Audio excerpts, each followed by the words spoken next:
Le 4-5. Le 4-5, tête de liste, Mathieu Grappelou.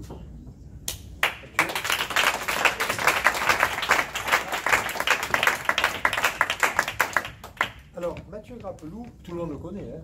Tout le monde le connaît. Il a 40 000, c'est un influenceur, comme on dit aujourd'hui. Oui, mais attends, non,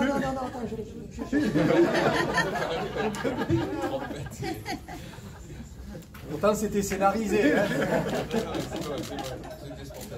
Et donc, Mathieu Grappelou est un influenceur. Il va se présenter. Il a 40 000 followers. Il va vous expliquer tout ça. Et...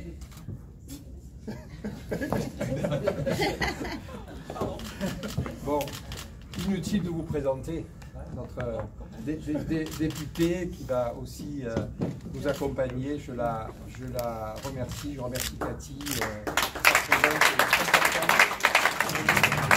Et elle va aussi vous dire de vous. Mathieu.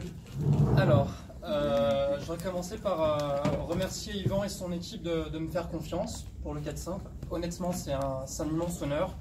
Je ne pensais pas que cette proposition me serait faite. Et très honnêtement, je ne suis pas sûr qu'il y ait beaucoup de partis ou de mouvements politiques qui auraient placé quelqu'un comme moi, de la société civile, comme on dit, aussi haut sur une liste. Donc merci de me faire confiance. C'est beaucoup de responsabilité. Donc je vais essayer de porter ce combat avec Cathy. Et je suis très fier d'être avec Cathy parce que c'est quelqu'un que j'apprécie beaucoup, dont j'admire les combats à l'Assemblée et dont je sais qu'on voilà, on partage les mêmes valeurs, donc on va pouvoir faire une très très belle campagne ensemble. En toute franchise, je ne vous cache pas non plus que c'est une décision très compliquée. Je ne sais pas si on se rend compte à quel point c'est difficile quand on est de la société civile de franchir le pas, de se lancer en politique. Moi, je ne m'étais pas posé la question jusqu'à il y a quelques semaines. Je m'étais dit que c'était possible, mais je ne m'étais pas projeté vraiment dans ce que ça impliquerait.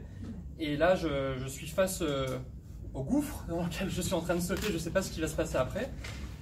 Non, mais on sait ce qui va se passer. J'espère qu'on va gagner. Rassure-toi. Hein. Mais ça a des conséquences sur la vie professionnelle, bien sûr, parce que moi, je travaille actuellement au sein d'une ONG environnementale. Je suis responsable de la communication, donc j'ai un engagement au sein de cette ONG depuis maintenant 9 ans et j'y suis très attaché. Et toutes les choses sur lesquelles j'ai travaillé autour de la transition énergétique, de l'écologie, je vais pouvoir le porter aussi dans cette campagne parce que je suis imprégné de ces thématiques. Et il y a aussi des engagements, il y a aussi des implications sur ma vie personnelle. Et quand je dis personnel, j'implique aussi quelque part ma page Facebook Marseille à la loupe.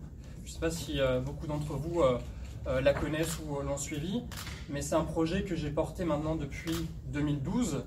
Ça fait un peu plus de 7 ans que tous les jours, je publie des informations sur comment la ville se transforme, quelles sont ses mutations positives, négatives, que les gens viennent réagir, commenter, partager. Il y a une communauté qui s'est créée, il y a une confiance qui s'est installée. Les gens sont venus sur ma page parce que je ne faisais pas de politique et que j'étais là pour parler d'urbanisme et uniquement d'urbanisme. Et aujourd'hui, je vais devoir annoncer que cette page, je la mets en stand-by parce que j'imagine pas pouvoir faire campagne et en même temps continuer à publier tous les jours sur des projets, des aménagements qui sont en cours et en lien avec la ville et la métropole. Donc je vais devoir l'annoncer. Il y aura sûrement des réactions un peu vives, il y aura des déceptions, il y aura des colères, il y aura des gens qui vont se sentir trahis. Donc je vais essayer d'expliquer du mieux possible pourquoi j'ai pris cette décision. Il y en a qui te remercieront. Il y aura peut-être des gens qui me remercieront, j'espère. On verra. Mais moi j'ai le sentiment qu'au bout de 7 ans, j'ai beaucoup commenté ce qui se passe à Marseille, en bien, en mal, toujours en essayant de garder une ligne éditoriale neutre, autant que possible. Mais là, j'ai envie de passer à l'action. Et j'ai trouvé dans l'équipe d'Yvon Berland et de Seïd Hamada des gens qui étaient sincèrement engagés, qui sont sincèrement engagés, qui ont fait, à mon avis, le bon diagnostic de ce qui ne va pas dans notre ville aujourd'hui, en termes de dysfonctionnement, en termes aussi de fracture, nord-sud. Pour moi, c'est très important. La ville est fracturée. Il faut réparer ça parce que ça a des conséquences, économiques, écologiques, sociales sur l'ensemble de la ville, pas que pour les quartiers nord, même s'ils sont les premiers impactés. Donc moi, j'ai envie de participer à ce projet avec eux pour réparer la ville. Et en plus, donc, on me propose de porter ce combat dans mon quartier, parce que moi je vis dans le 5e arrondissement. Donc je suis très fier de pouvoir mener ce combat avec Cathy dans notre quartier. Je suis sûr qu'on va pouvoir porter un projet de quartier plus vert, plus apaisé, plus dynamique aussi, de la Plaine jusqu'au Chartreux.